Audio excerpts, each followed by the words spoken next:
नमस्कार। प्राइम समाचारमा स्वागत छ। म सरोज कोइराला। म संगीता कटुवाल। सुरु गरौं अहिलेसम्मका प्रमुख समाचारबाट। प्रधानमन्त्रीले देशलाई संकटमा धकेलेको विपक्षी गठबन्धनको निष्कर्ष, संविधान र लोकतन्त्रको रक्षाका लागि आन्दोलनको विकल्प नभएको ठहर, ओलीलाई नहटाएसम्म विश्राम नलिने।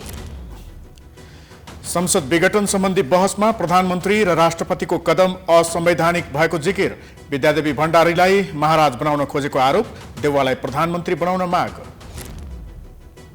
प्रतिनिधि सभा नभएको मौकामा राष्ट्रपतिद्वारा आयोगमा पदाधिकारीहरू नियुक्त, लोकसेवाको अध्यक्षमा माधव प्रसाद रेग्मी संसदीय सुनवाई बिना नियुक्त गरिएकोमा आलोचना। बिहिबार 2474 जनामा कोरोना पुष्टि, 2518 संक्रमित निको, 24 जनाको मृत्यु, खोप आयात गर्न नसक्दा कोरोना नियन्त्रणमा कठिनाई। स्थानीय सरकारहरूद्वारा आगामी आर्थिक वर्षको बजेट सार्वजनिक, कोरोना संक्रमण नियन्त्रण तथा पूर्वाधार विकास प्राथमिकतामा, ललितपुर महानगरमा विवाद हुँदा बजेट आएन। फिलिपिन्समा हेलिकप्टर दुर्घटना हुँदा 6 जनाको मृत्यु हुनेमा 3 जना पाइलट र सैनिक रहेको पुष्टि। र आईसीसी विश्वकप क्रिकेट लिग 2 अन्तर्गत नेपाल, स्कटल्याण्ड र नामिबिया बीचको त्रिकोणात्मक एकदिवसीय सिरिज स्थगित।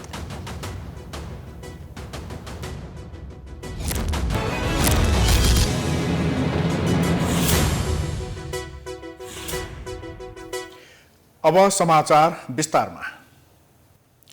सरकार विरुद्ध एकजुट भएका विपक्षी गठबन्धनले प्रधानमन्त्री र राष्ट्रपतिका कारण देश सङ्कटमा परेको आरोप लगाएका छन्। आज सञ्चारकर्मीहरूसँग अन्तर्क्रिया गरेको विपक्षीले अब प्रधानमन्त्रीको गलत कदम विरुद्ध सशक्त ढङ्गले अघि बढ्ने निर्णय पनि गरेको छ। एक रिपोर्ट। नेपाली कांग्रेसका सभापति शेरबहादुर देउवाले प्रधानमन्त्रीले मुलुकलाई सङ्कटमा धकेल्न खोजेको आरोप लगाउनु भएको छ। बिहिबार संसद भवन नयाँ बानेश्वरमा विपक्षी गठबन्धनले सम्पादकहरूसँग गरेको छलफलमा उहाँले 2 पटक संसद विघटन अध्यादेशबाट मुलुक सञ्चालन गर्न खोज्ने काम प्रधानमन्त्रीले गरेको र यसले मुलुकलाई सङ्कटमा धकेल्न काम भएको बताउनु भएको हो। उहाँले बहुमत सांसदहरूको दाबी राष्ट्रपतिबाट अस्वीकार गरेपछि 5 दल अदालत जानु परेको जिकिर गर्नुभयो। प्रधानमन्त्रीको असंवैधानिक कदमको विरुद्ध आवश्यक परे जनपरिचालन गर्ने उहाँले बताउनुभयो। हामीले राष्ट्रिय स्वार्थ, जनताको हितलाई सर्वोपरि राख्दै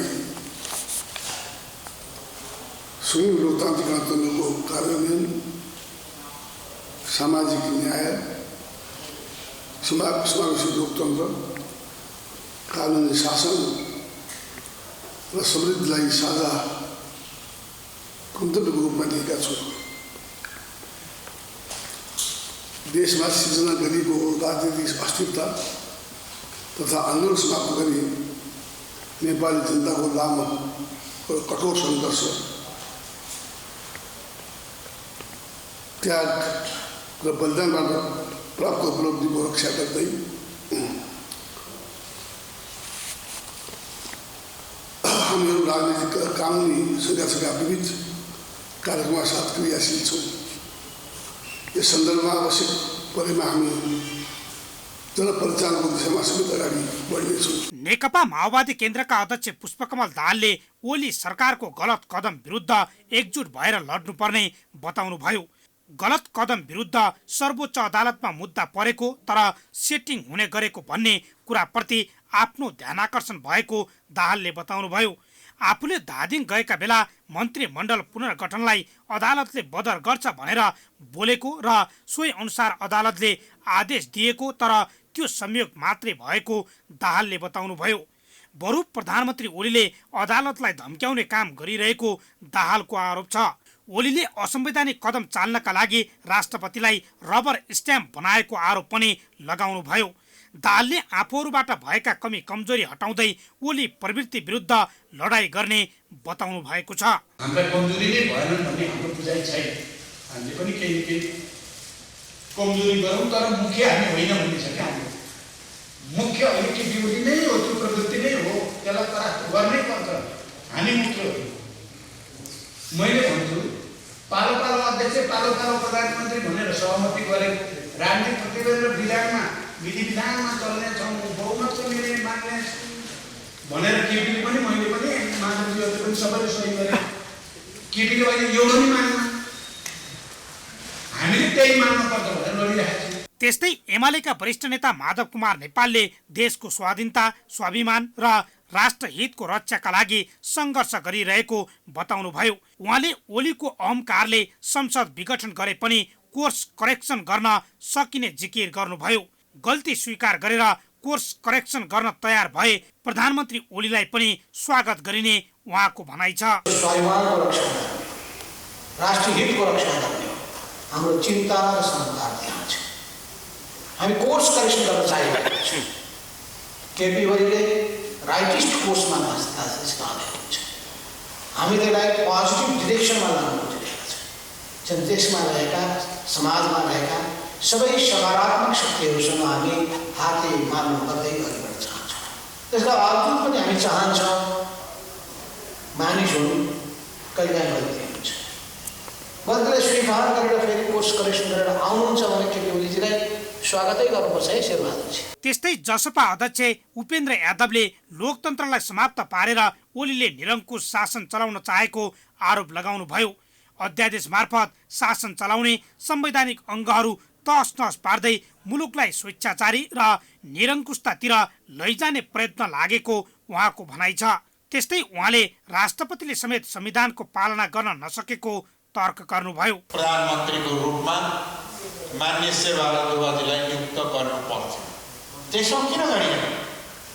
संविधानले त्यही भन्छ, कुनै पनि प्रतिनिधि सभाका सदस्यले बहुमत रहेको आधार प्रस्तुत गरेमा प्रधानमन्त्री नियुक्त गर्न सक्छ।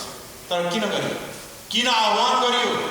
र आह्वान मुताबिक दावा पेश गर्दा किन प्रधानमन्त्री नियुक्त गरिएन भन्दाखेरि यहाँ ठुलो शङ्का के उठ्छ भन्दाखेरि राष्ट्रपतिको भूमिका पनि सन्देहास्पद, प्रश्नवाचक र शङ्कास्पद हो। विपक्षी गठबन्धनले प्रधानमन्त्री ओली विरुद्धको मोर्चाबन्दी कायम राख्दै अघि बढ्ने सहमति गरेका छन्। सोही अनुसार बिहिबार सञ्चारकर्मी समक्ष आफ्नो धारणा राखेका हुन्।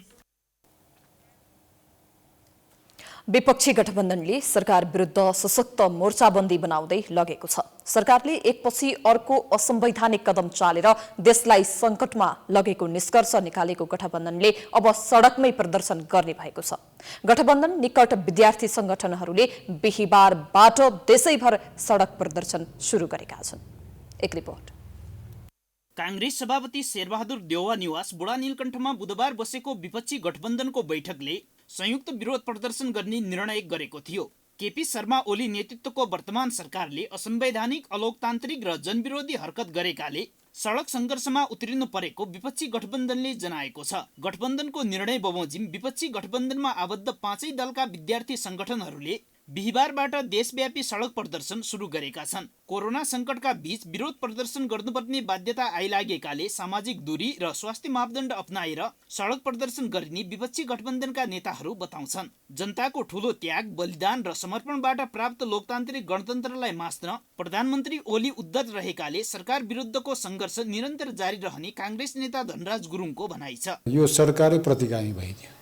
सरकार चाहिने मनपरी चल्ने, संविधान नमान्ने मात्र होइन, संविधान नै च्यात दिने र सरकारको यो नालायकीपनका कारणले गर्दाखेरि लोकतन्त्र जोगाउन गाह्रो अवस्था आउँदैछ। त्यस कारणले गर्दाखेरि यो नालायक सरकारका विरुद्धमा सशक्त ढङ्गबाट हामीले चाहिने सङ्घर्ष नगर्ने हो भने, आन्दोलन नगर्ने हो भने हाम्रा उपलब्धिहरू सबै गुम्ने अवस्थामा पुग्छ। संघीय गणतन्त्रात्मक लोकतन्त्र, विधिको शासन र जननिर्वाचित प्रतिनिधिहरूद्वारा जारी संविधानलाई बचाउनु अहिलेको प्रमुख चुनौती भएको विपक्षी गठबन्धनको निचोड छ। गत वर्षको पुस 5 गते भएको प्रतिनिधि सभाको पहिलो विघटनसँगै सुरु भएको संविधानको हुर्मत लिने र देशलाई प्रतिगमनतिर धकेल्ने श्रृङ्खला पछिल्लो समय बढ्दै गएको गठबन्धनका नेताहरूको जिकिर छ। प्रतिनिधि सभाको दोस्रो विघटन सर्वोच्च अदालतको फैसलाबाट सच्ची संसद पुनर्स्थापना हुनेमा विश्वस्त रहे पनि प्रधानमन्त्रीले थप अनुचित कदम नचालुन् भनेर खबरदारी गर्न सडक सङ्घर्ष सुरु गरिएको माओवादी केन्द्रका नेता हिमाल शर्माको भनाइ छ। कोभिडको कारणले गर्दाखेरि हामीले चाहिँ नि अरू बाहिरी कार्यक्रमहरू, सडकका कार्यक्रमहरू हामीले गर्न पाइरहेका थिएनौँ। यद्यपि अहिले पनि सहज त छैन, तर पनि अब यी कुराहरू चाहिँ उजागर नगर्ने हो भने भोलि अर्को दुर्घटना पनि नहोला भन्न सकिन्न। त्यो भएको कारणले गर्दाखेरि यो चाहिँ नि प्रतिगामी कदम, यो चाहिँ असंवैधानिक कदमका विरुद्ध युवा विद्यार्थीहरूले अप्ठ्यारै परिस्थितिमा पनि उहाँहरूले आवाज उठाउनु पर्ने बाध्यता आएको छ। यो सडक सङ्घर्ष भनेको सिम्बोलिक हुन्छ। यो त्यो धेरै ठुलो मास प्रदर्शन गरेर गर्ने सङ्घर्षको कार्यक्रम होइनन्। आफ्ना आवाजहरूलाई चाहिँ मुखरित गर्ने कुराहरू मात्रै हुन्छन्। प्रधानमन्त्री ओलीका असंवैधानिक, अलोकतान्त्रिक र स्वेच्छाचारी कदमले लोकतान्त्रिक परिपाटी समाप्त हुन लागेको भन्दै विपक्षी गठबन्धनले विरोध गरिरहेको छ। अब लोकतन्त्रलाई सही ट्र्याकमा ल्याउन प्रधानमन्त्रीले राजीनामा दिनुपर्ने पनि उनीहरूको माग छ। तर प्रधानमन्त्री केपी ओली भने कुनै पनि स्थितिमा पद छोड्न तयार देखिँदैनन्। त्यही भएर मुलुकको राजनीतिक सङ्कट थप लम्बिने देखिन्छ। क्यामेरामा राजु थापाको साथमा प्रकाश जोशी, काठमाडौँ। आज विपक्षी गठबन्धन निकट विद्यार्थीहरूले काठमाडौँमा प्रदर्शन गरेका छन्। उनीहरू किन सडकमा निस्किए त? हेरौँ आजको आम विचारमा विद्यार्थी नेताहरूको प्रतिक्रिया।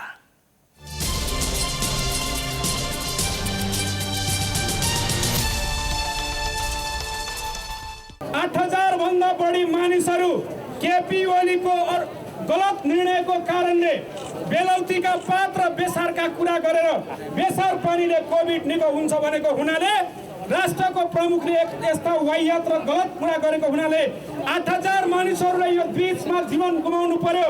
उहाँहरूलाई एक हातले हामी श्रद्धाञ्जली व्यक्त गर्दै केपी ओलीलाई खबरदारी गर्न चाहन्छौँ। 8,000 मानिसहरूको मृत्युको भागीदार तिमी हौ कि होइनौ? यसको जवाब देशले खोज्नेछ। यसको जवाब तिमीले दिनुपर्नेछ। हामीलाई लागेको छ कोभिडको यो बेलामा जनताले चाहेका थिए हामीलाई खोप चाहिएको छ। आज हरेक क्षेत्रलाई खोप चाहिएको छ। आज खोप कसैलाई प्राप्त भएको छैन। आज खोप कसलाई प्राप्त भएको छ? खोप ती दलालहरूलाई प्राप्त भएको छ। नेपाली जनताहरू कोरोना लागेर छटपटाइरहेका छन्। कैयन जनताहरू दिनौ मरिरहेका छन्। आज यस्तो अवस्थामा हाम्रो सरकार ती जनतालाई जोगाउन लाग्नु त कता हो कता। यस्तो अवस्थामा हाम्रो सरकार ती जनतालाई कोरोनाबाट मुक्ति दिलाउन लाग्नु त कता हो कता। हाम्रो सरकार कसरी सत्ता टिकाउने भन्ने ताना बानामा लागेको छ। आज हाम्रो सरकार कसरी विदेशी प्रभुलाई रिझाउनको लागि नेपाली लोकतन्त्र खतरामा पार्ने र हाम्रो लोकतान्त्रिक संविधानलाई समाप्त पार्ने भन्ने दिशामा अगाडि बढिरहेको छ। केपी ओली बालुवाटारबाट बालकोट गए राम्रै हुन्छ, हाम्रा निम्ति पनि राम्रै हुन्छ।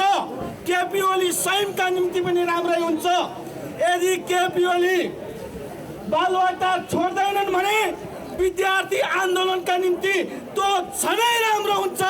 किनभने महाराजहरू जतिखेर आफ्नो सिंहासनमा बसिरहेका थिए, जनताले विनम्र पूर्वक निवेदन गरिरहेका थिए, महाराज हो तिमीहरूको सिंहासन बिस्तारै छोड।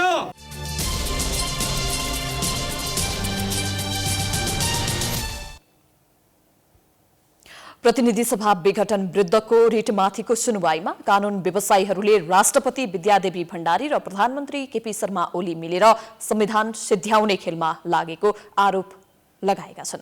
अधिवक्ताहरूले कांग्रेस सभापति शेरबहादुर देउवालाई प्रधानमन्त्री नियुक्त गरे संसद बैठक आह्वान समेत इजलासले गर्नुपर्ने जिकिर गरेका छन्। एक रिपोर्ट। प्रतिनिधि सभा विघटन विरुद्ध परेको रिटमाथि संवैधानिक इजलासमा निरन्तर सुनाइको दोस्रो दिन पनि राष्ट्रपति भण्डारी र प्रधानमन्त्री ओलीलाई कानून व्यवसायीहरूले प्रश्नै प्रश्न तेर्स्याएका छन्। इजलासमा बहस गर्दै वरिष्ठ अधिवक्ता रमन श्रेष्ठले संविधानको धारा 76(5) अनुसार प्रधानमन्त्रीमा कांग्रेस सभापति देउवालाई नियुक्त गरी संसद अधिवेशन आह्वानको माग गरे। 149 जना सांसदले राष्ट्रपति कहाँ उपस्थित भएर सरकार गठन गर्न लिखित आग्रह गरेको भन्दै उनले देउवा प्रधानमन्त्री बन्न योग्य रहेको जिकिर गरेका थिए।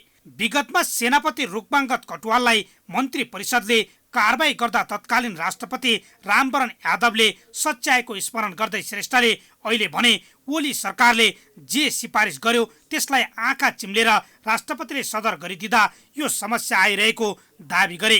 मन्त्री परिषदको गलत निर्णय नसच्याएर राष्ट्रपतिलाई श्री 5 भन्दा पनि ठूलो महाराज बनाउन खोजिएको सुनवाईमा 50 मिनेट बहस गरेका श्रेष्ठको भनाइ थियो।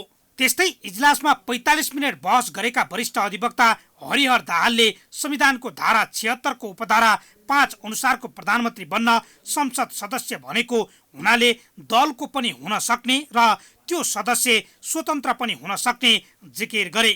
दलीय समर्थन छैन भनेर राष्ट्रपतिले अस्वीकार गर्न नमिल्ने दाहालको भनाइ थियो। उनले संवैधानिक सर्वोच्चता भएको मुलुकमा राष्ट्रपतिबाट भएको निर्णयमा न्यायिक पुनरावलोकन हुने समेत इजलासमा जिकिर गरे। त्यस्तै वरिष्ठ अधिवक्ता शेरबहादुर केसीले संविधानको धारा 76(5) अनुसार प्रधानमन्त्री बन्ने प्रक्रियामा ओलीले भाग लिनै नमिल्ने दाबी गरे। धारा 76 को उपधारा 3 अनुसार नै ओली अयोग्य भएको जिकिर गर्दै मार्ग प्रशस्त गर्छु भन्नु भनेको पद छाडेको अवस्था भएको केसीको भनाइ छ। अर्का वरिष्ठ अधिवक्ता प्रेमबहादुर खड्काले प्रधानमन्त्री ओलीले विश्वासको मत पाउने आधार नै नभएको सार्वजनिक रूपमा भनेपछि फेरि 76(5) अनुसार प्रधानमन्त्रीमा दाबी गर्नै नमिल्ने बताए। उनले उपधारा 4 अनुसार अनिवार्य प्रतिनिधि सभाबाट विश्वासको मत परीक्षण गर्नुपर्ने भए पनि प्रधानमन्त्रीले त ढुङ्गा गिट्टी ल्याउँदा चुल्ठे मुन्द्रेले गरे जस्तो गर्न थालेको आरोप खड्काको थियो। त्यस्तै वरिष्ठ अधिवक्ता खगेन्द्र अधिकारीले राष्ट्रपतिलाई विश्वासको मत पाउन सकिन भनेर दिएको सूचना नै प्रधानमन्त्री ओलीको अयोग्यताको प्रमाणपत्र भएको जिकिर गरे। प्रधानमन्त्री ओलीले मैले विश्वासको मत प्राप्त गर्न सकिन, अब अर्को विकल्प खोजिदिनु भनेर पत्राचार गरेको अवस्था नै प्रमाण भएको उनको जिकिर छ। बिहिबार वरिष्ठ अधिवक्ताहरू मिथिलेश कुमार सिंह, हरि उप्रेती, गान्धी पण्डितले बहस गरेका थिए। प्रतिनिधि सभा विघटन विरुद्ध परेको रिटमा बिहिबारको सुनवाई सकेपछि अब रिट निवेदकका लागि इजलासले दिएको समय 4 घण्टा 45 मिनेट मात्रै बाँकी छ।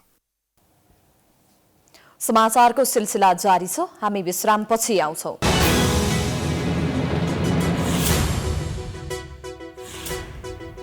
विश्रामपछि स्वागत छ। अब बाँकी समाचार। राष्ट्रपति विद्यादेवी भण्डारीले लोकसेवा आयोग, अख्तियार दुरुपयोग अनुसन्धान आयोग लगायतका संवैधानिक निकायका पदाधिकारी नियुक्त गर्नुभएको छ। संवैधानिक परिषदले वैशाख अन्तिम साता सिफारिस गरेका 20 पदाधिकारीलाई संसदीय सुनवाई बिना नै नियुक्त गरिएको हो। राष्ट्रपति कार्यालयका अनुसार अख्तियार दुरुपयोग अनुसन्धान आयोगको आयुक्तमा डाक्टर हरि पौडेल र डाक्टर सुमित्रा श्रेष्ठ नियुक्त भएका छन्। यस्तै लोकसेवा आयोगको अध्यक्षमा माधव प्रसाद रेग्मी नियुक्त भएका छन् भने सदस्यहरूमा माधव बेलबासे, वीरबहादुर राई, दिनेश सिलवाल र मन्जु कुमारी नियुक्त भएका छन्। यसैगरी निर्वाचन आयोगको आयुक्तमा सगुन शमशेर जबरा नियुक्त भएका छन्। राष्ट्रिय प्राकृतिक स्रोत तथा वित्त आयोगको सदस्यमा विपिन राज निरौला र राष्ट्रिय महिला आयोगको सदस्यहरूमा जया घिमिरे र सावित्रा कुमारी शर्मा तथा राष्ट्रिय दलित आयोगको सदस्यमा सुन्दर पुर्कुटी नियुक्त भएका छन्। यस्तै राष्ट्रिय समावेशी आयोगको अध्यक्षमा रामकृष्ण तिमल सिन्हा, सदस्यहरूमा पुष्पराज तिमल सिन्हा र मानप्रसाद खत्री नियुक्त भएका छन्। आदिवासी जनजाति आयोगको सदस्यमा सूर्यबहादुर गुरुङ, मधेसी आयोगको सदस्यमा आभा कुमारी, थारू आयोगको सदस्यमा डाक्टर उमाशंकर प्रसाद चौधरी र शान्ति मोदी नियुक्त भएका छन् भने मुस्लिम आयोगको सदस्यमा मोहम्मद महसुल हक नियुक्त भएका छन्।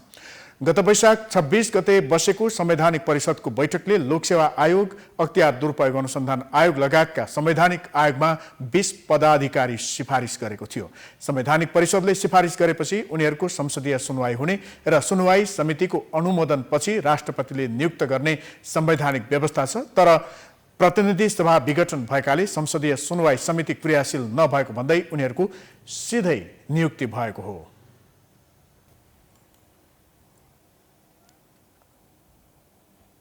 सर्वोच्च अदालतको अन्तरिम आदेशबाट 20 जना मन्त्री पदमुक्त भएपछि खाली रहेका मन्त्रालयको प्रधानमन्त्री सहित 5 मन्त्रीलाई जिम्मेवारी बाँडिएको छ। राष्ट्रपति विद्यादेवी भण्डारीले मन्त्रीहरूको थप जिम्मेवारी तोकेको राष्ट्रपति कार्यालयले जनाएको छ। जस अनुसार प्रधानमन्त्री केपी शर्मा ओलीलाई रक्षा र परराष्ट्रको जिम्मेवारी दिएको छ। त्यस्तै उपप्रधानमन्त्री विष्णु पौडेलले गृह सहित 5 मन्त्रालयको जिम्मेवारी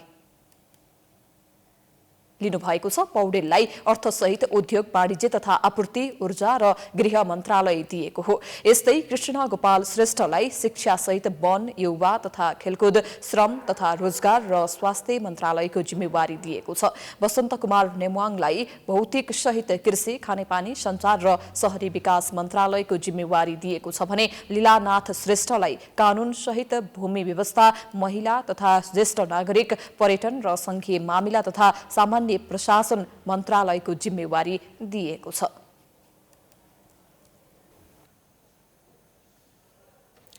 जनता समाजवादी पार्टीको महन्त राजेन्द्र समूहको बिहिबार बसेको बैठकमा सर्वोच्च अदालतको आदेशपछिको अवस्था र भावी रणनीतिबारे छलफल भएको छ। जसपा अध्यक्ष महन्त ठाकुर र वरिष्ठ नेता राजेन्द्र महतोले पार्टी कार्यालय बबरमहलमा आफू पक्षीय नेताहरूसँग छलफल गरेका हुन्। सर्वोच्च अदालतको अन्तरिम आदेशपछि जसपाका 9 जना मन्त्री र 2 राज्य मन्त्रीको पद गुमेको थियो। प्रधानमन्त्री केपी शर्मा ओलीसँग अब कसरी सहकार्य गर्ने र पार्टीको आन्तरिक विवाद कसरी समाधान गर्ने भन्ने विषयमा पनि छलफल भएको नेताहरूले जानकारी दिएका छन्।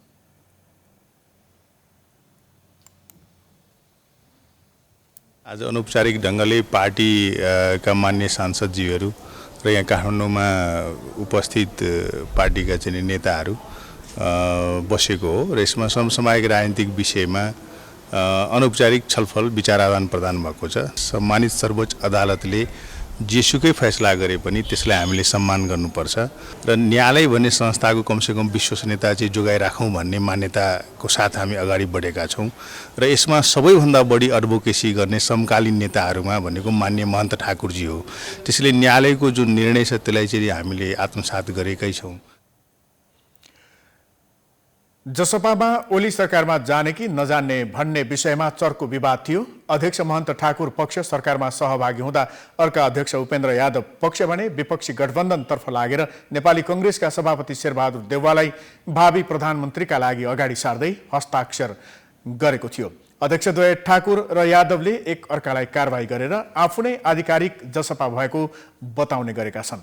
निर्वाचन आयोगले भने कुनै एक पक्षलाई आधिकारिक जसपाको मान्यता दिएको छैन। नेपालमा बिहिबार थप 2474 जनामा कोरोना भाइरस पुष्टि भएको छ। देशभर गरिएको 7235 पीसीआर परीक्षणका क्रममा 1577 र 4997 एन्टिजेन परीक्षणका क्रममा 897 जनामा कोरोना पुष्टि भएको स्वास्थ्य मन्त्रालयले जनाएको छ। यो सँगै नेपालमा कोरोना संक्रमितको संख्या 6,59,365 पुगेको छ। त्यस्तै कोरोनाका कारण थप 24 जनाको मृत्यु भएको छ। नेपालमा हालसम्म कोरोनाका कारण 8,900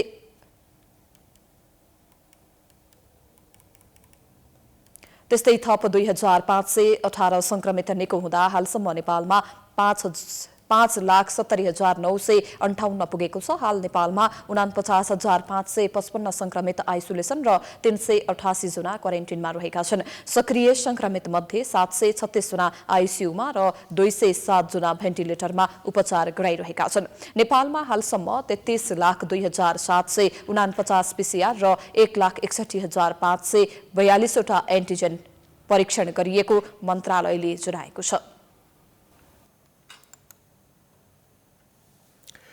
कोरोना संक्रमणबाट जोगिने प्रभावकारी उपाय भनेको खोप नै हो। तर त्यसतर्फ भने यो 2 महिनामा कुनै उपलब्धि भएन। निषेधाज्ञा खुकुलो हुँदै गर्दा पनि एउटै प्रश्न छ, खोप कहिले आउँछ अनि कहिले लगाउन पाइन्छ? तर सबै नागरिकसम्म खोप पुग्नका लागि वर्षौं कुर्नुपर्ने देखिएको छ। एक रिपोर्ट। कोरोना भाइरस संक्रमणको दोस्रो लहरसँग जुझ्न सरकारले अधिकांश जिल्लामा जारी गरेको निषेधाज्ञा करिब 2 महिनापछि केही खुकुलो बनाइएको छ। तर निषेध आज्ञाले मात्रै संक्रमण नियन्त्रण हुँदैन। अहिले विश्व नै कोरोना नियन्त्रणका लागि खोप अभियानमा व्यस्त छ। तर नेपालमा सुरु भएको खोप अभियान नै अलपत्र परेको छ। माघदेखि खोप लगाउन सुरु गरिएको थियो। तर खोपको पहिलो मात्रा लगाएकाहरूले दोस्रो मात्रा 4 महिना बितिसक्दा पनि पाएका छैनन्। पहिलो मात्रा नै नपाएकाहरू पनि खोपको आशा गर्नै छाडिसकेका छन्। इच्छा त छ हैन, तर अब सरकारले त्यति गर्न सकिरहेको छैन। अब भन्यो भने कर्मचारीहरूलाई त दिइरहेछ, तर अहिलेसम्म पुरा कर्मचारीहरूलाई पनि सबैलाई पुगेको छैन हैन। अनि हामी जस्तो आम जनतालाई कहाँ मिल्छ अहिले। खोप पायो भने हामी सुरक्षित हुन्छौँ, किनभने खोप पायो भने हाम्रो आधीभन्दा बढी समस्या त्यहीबाट सर्छ। किनभने अब कर्मचारीले काम गर्नु होइन, काम गर्नमा तिनीहरूलाई दिक्कत हुँदैन, किनभने अब भ्याक्सिन नभएकोले, बढी भ्याक्सिन नभएकोले मान्छेहरूलाई काम गर्न पनि जान डर लाग्छ। सर्वोच्च अदालतले दोस्रो मात्रा खोप नलगाएकालाई तत्काल खोप लगाउने व्यवस्था गर्न सरकारका नाममा अन्तरिम आदेश जारी गरिसकेको छ। कोरोनाका नयाँ भेरिएन्ट, त्यसको तीव्र संक्रमण क्षमता र संक्रमण भइसकेकापछि स्वास्थ्यमा देखिने गम्भीर जटिलताका विषयमा पछिल्लो समय जोखिम बढेको छ।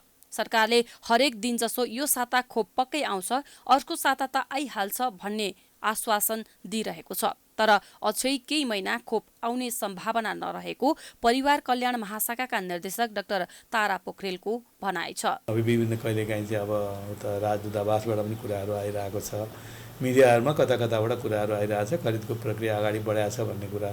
अब यसमा पक्कै केही भइरहेछ भन्ने कुरो चाहिँ सत्य हो, तर के भइरहेछ, अब कहिलेमा कति भ्याक्सिन आउँछ, कहिले आउँछ भन्ने कुराहरू चाहिँ अहिलेसम्म पनि स्पष्ट रूपमा पुष्टाइ छैन त्यसको। त्यस कारण खरिदको प्रक्रिया द्रुत अगाडि बढेकै छ, यसमा दुई मात्रै छैन। सरकारले यसअघि नै भारतको सेरम इन्स्टिच्युटबाट 10 लाख डोज खोप खरिदका लागि अग्रिम भुक्तानी गरिसकेको छ, तर खोप अझै उपलब्ध भएको छैन। सेरम इन्स्टिच्युटबाट 2021 भित्र खोप दिन नसक्ने भनेर नेपाललाई परिपत्र गरेको भए तापनि पछिल्लो समय पुनः खोप दिनका लागि सकारात्मक देखिएको डाक्टर पोखरेल बताउनुहुन्छ।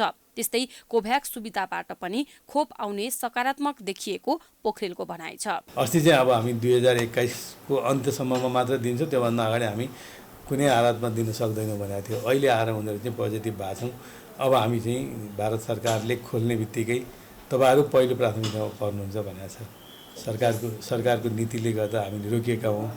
जब यो हामीलाई चाहिँ ओपन गरिदिन्छ सरकारले, त्यसपछि पहिलो देशमा तपाईँहरू पनि पर्नुहुन्छ भनेको छ। मलाई लाग्छ यो जुलाईभित्रमै सायद आउँछ होला भारतसँग भएको सम्झौता अनुसार। खोपको माग यसरी बढेको छ कि सरकारवालाले अदालतदेखि सामाजिक सञ्जालसम्म तताएका छन्। तर सरकारले गरेका काम कारबाही तथा खोप प्राप्तिको आधार हेर्ने हो भने अझै केही समय नेपालीले कोभिड खोप लगाउन पाउने संकेत देखिँदैन। प्राइम टाइम्स टेलिभिजनका लागि क्यामेरामा राजु थापाका साथमा सृजना कार्की, काठमाडौँ।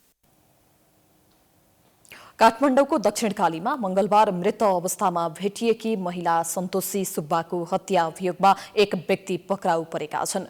महानगरीय अपराध महाशाखाले बिहिबार पत्रकार सम्मेलन गर्दै सुब्बाको हत्यामा सिन्धुपाल्चोकको चौतारा साङ्गा चोक गढी घर भई हाल दक्षिणकाली नगरपालिका 7 बस्ने सुरेश तिमिल सिन्हा संलग्नता रहेको जनाएको हो। सहचालक समेत रहेका तिमिल सिन्हालाई प्रहरीले बिहिबार नै सार्वजनिक गरेको थियो। असार 6 गते सन्तोषीले आफूलाई बस्ने खाने समस्या भएको बताएपछि सुरेशले घाँस बाँसको व्यवस्था मिलाइदिने भन्दै आफूसँगै लगेको प्रहरीले जनाएको छ। सुरेशले सन्तोषीलाई बलात्कारको प्रयास गरेपछि प्रतिकार गर्न खोज्दा सलले घाँटी कसेर हत्या गरेको र हत्यापछि अनुहार नचिनियोस् भनेर ढुङ्गाले हानेर बिगारिएको अनुसन्धानबाट खुलेको महाशाखाका एसएसपी चन्द्रबहादुर खापुङले जानकारी दिनुभयो। टोलीले सुरेशलाई बिहिबार कमलादीबाट नियन्त्रणमा लिएको छ। थप अनुसन्धान भइरहेको बताइएको छ। विक्षत रहेको मृत लास सम्बन्धी घटनाको यस महानगरीय अपराध महाशाखा र हामीले महानगरीय परिसर समेतको संयुक्त टोलीहरूले हामीले अनुसन्धान गर्ने क्रममा घटनामा संलग्न जी सिन्धुपाल्चोक चौतारा साङ्गाचोक 14 घर भई दक्षिणकाली नगरपालिका 7 बस्ने वर्ष 29 को सुरेश तिमिल सिन्हालाई हाम्रो काठमाडौँ यो महानगर यो अपराध महाशाखाको टोलीले पक्राउ गर्न सफल भएछ। सन्तोषीको शव गएको मंगलबार दिउँसो करिब 3 बजेतिर दक्षिणकालीको शौचालयमा भेटिएको थियो।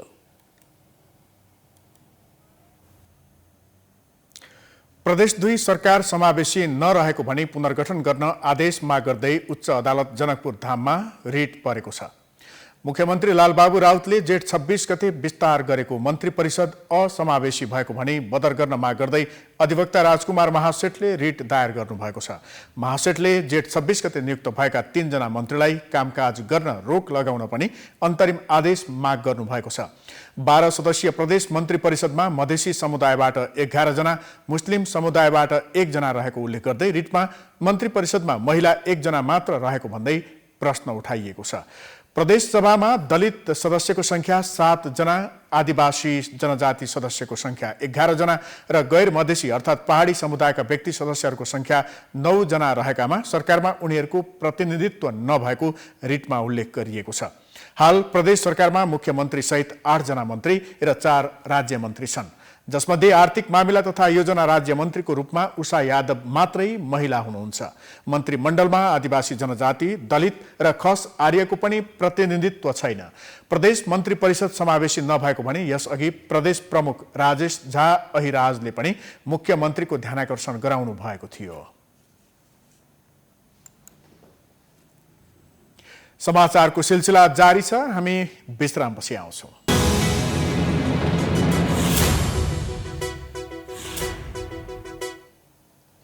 विश्रामपछि स्वागत छ। अब आर्थिक समाचार।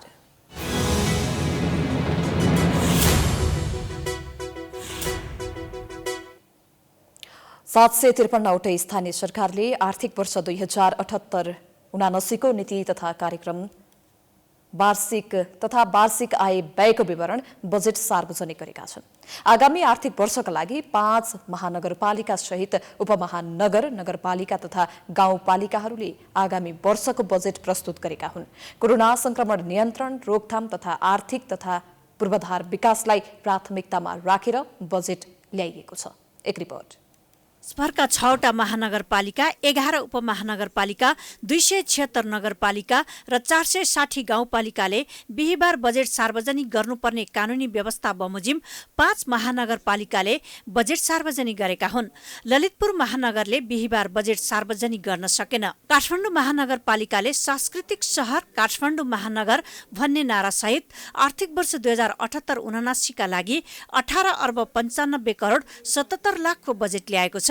कोरोना महामारी नियन्त्रण र रोकथामलाई प्राथमिकतामा राख्दै सम्पत्ति करमा 90% सम्म छुट दिने घोषणा गरेको छ। उपप्रमुख हरिप्रभा खड्गीले काठमाडौँ महानगरपालिका नगरसभाको 9औं अधिवेशनलाई सम्बोधन गर्दै आर्थिक वर्ष 2076-77 देखि कर भोग्यतामा लाग्ने जरिवाना सबै छुट गरेको जानकारी दिनुभयो। कार्यालय सञ्चालन प्रशासनिक खर्चतर्फ 3 अर्ब 75 करोड 77 लाख, आर्थिक विकासतर्फ 55 करोड, सामाजिकतर्फ 2 अर्ब 70 करोड, पूर्वाधारतर्फ 10 अर्ब 80 करोड र सुशासन तथा अन्तर सम्बन्धित क्षेत्रतर्फ 1 अर्ब 15 करोड बजेट काठमाडौँ महानगरपालिकाले छुट्याएको छ।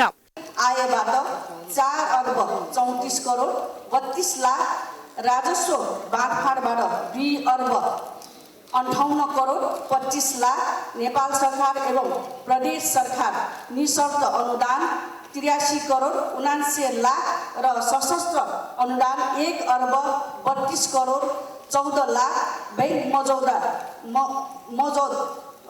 7 अर्ब, सामाजिक सुरक्षा भत्ता 1 अर्ब 50 करोड र अन्य बाह्य स्रोतबाट 1 अर्ब 37 करोड 60 लाख प्राप्त हुने अनुमान गरिएको छ।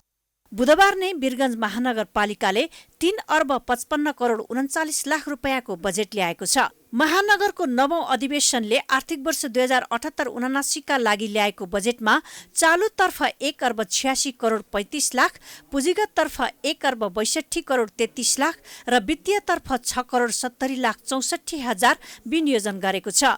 महानगरले आर्थिक विकासतर्फ 10 करोड 8 लाख, सामाजिक विकासतर्फ 1 अर्ब 15 करोड 58 लाख, पूर्वाधार विकासतर्फ 1 अर्ब 35 करोड 66 लाख, सुशासन तथा अन्तर सम्बन्धित क्षेत्रतर्फ 13 करोड 32 लाख र कार्यालय खर्चतर्फ 80 करोड 73 लाख रुपियाँ छुट्याएको छ। यसैगरी पोखरा महानगरपालिकाले पनि आर्थिक वर्ष 2078-79 का लागि 6 अर्ब 27 करोड 75 लाख रुपियाँको बजेट ल्याएको छ। महानगर उपप्रमुख मञ्जु देवी गुरुङले बाढी र पहिरोबाट प्रभावित सिन्धुपाल्चोकका 2 स्थानीय तह मेलम्ची नगरपालिका र हेलम्बु गाउँपालिकालाई 20 लाख रुपियाँ सहयोग गर्ने बताउनुभयो। बजेटमा कोरोना नियन्त्रण तथा क्रमागत योजनालाई महत्त्व दिइएको छ। यसैगरी चितवनको भरतपुर महानगरपालिकाले 4 अर्ब 81 करोड 12 लाख रुपियाँको बजेट सार्वजनिक गरेको छ। महानगरकी उपप्रमुख पार्वती शाह ठकुरीले महानगरको 9औं नगरसभामा गत वर्षको भन्दा 65 करोडले बढी बजेट सार्वजनिक गर्नुभएको हो। विराटनगर महानगरपालिकाले पनि आगामी आर्थिक वर्ष 2078-79 का लागि 4 अर्ब 10 करोड 3 लाखको बजेट ल्याएको छ।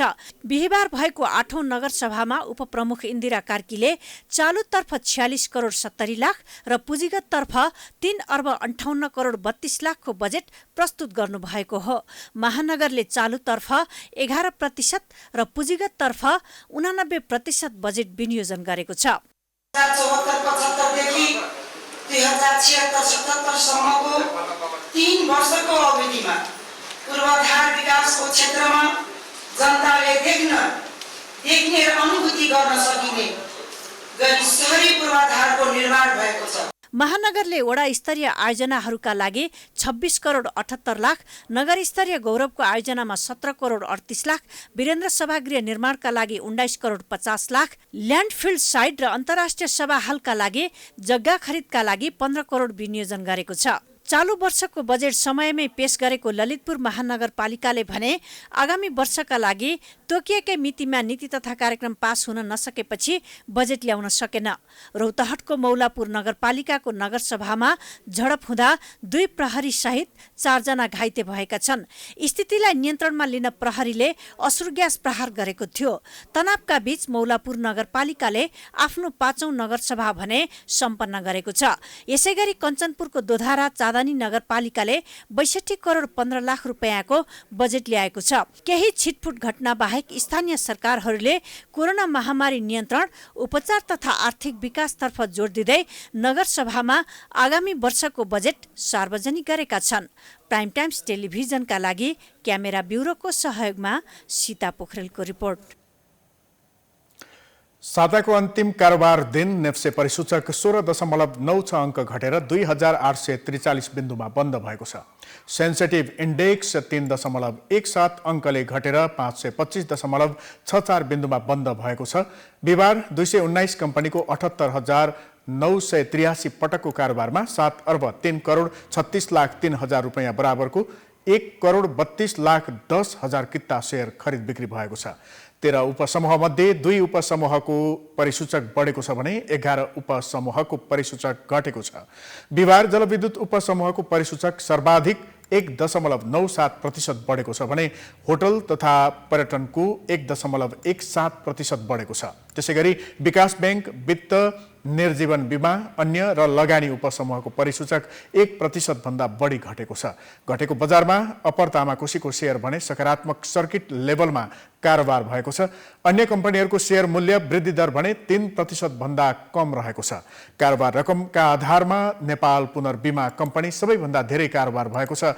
त्यसैगरी नेपाल इन्स्योरेन्सको 35 करोड 23 लाख रुपियाँ भन्दा बढीको सेयर कारोबार भएको छ। अब अन्तर्राष्ट्रिय समाचार।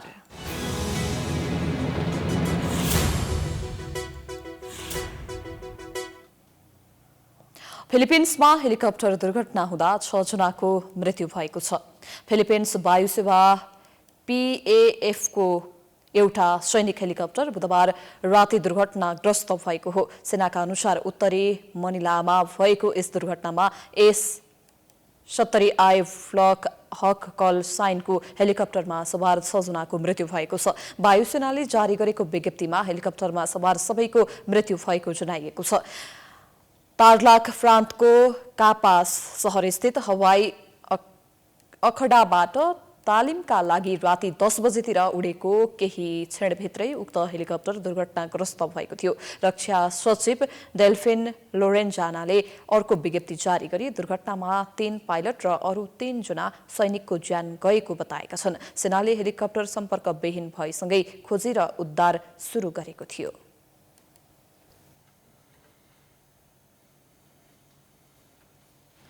अब खेलकुद समाचार।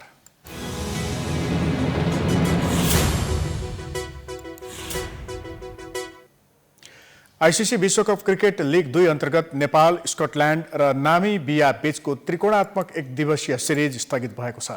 कोभिड-19 को कारण स्पेनमा तय भएको सिरिज 2022 को जुलाईसम्मका लागि स्थगित भएको नेपाल क्रिकेट संघ क्यानले जनाएको छ।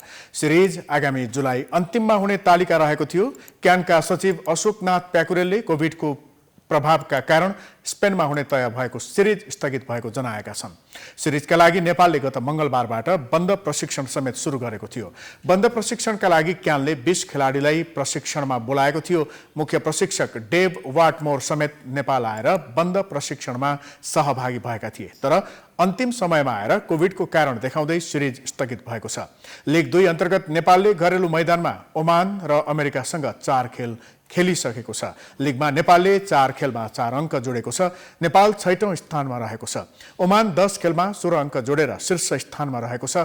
12 खेलमा 12 अङ्क जोडेको अमेरिका दोस्रो स्थानमा रहेको छ। लिग 2 अन्तर्गत नै ओमानमा तय भएको नेपाल, ओमान र अमेरिका बीचको सिरिज भने स्थगित भएको थियो। ओमानमा हुने सिरिज मार्च 19 देखि 28 सम्म हुने तालिका रहेको छ। यो सँगै हामी समाचारको अन्त्यमा आइपुगेका छौं। जाँदा जाँदै प्रमुख समाचार पुनः एकपटक। प्रधानमन्त्रीले देशलाई संकटमा धकेलेको विपक्षी गठबन्धनको निष्कर्ष, संविधान र लोकतन्त्रको रक्षाका लागि आन्दोलनको विकल्प नभएको ठहर, ओलीलाई नहटाएसम्म विश्राम नलिने।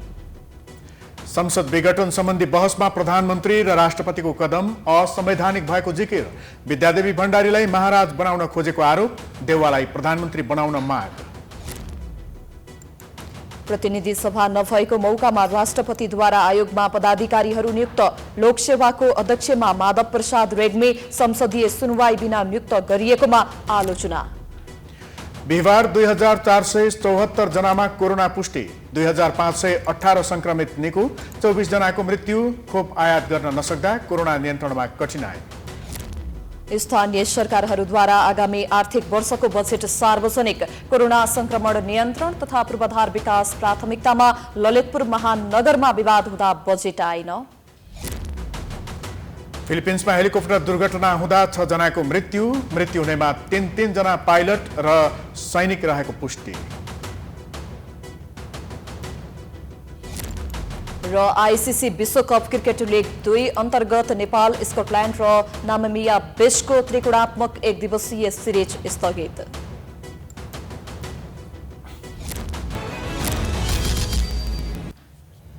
समाचार अहिलेलाई सकियो। यसपछिको प्रस्तुति जनता जान्न चाहन्छन् ऋषि धमलाको साथमा। हेर्दै गर्नुहोला प्राइम टाइम्स टेलिभिजन। नमस्कार।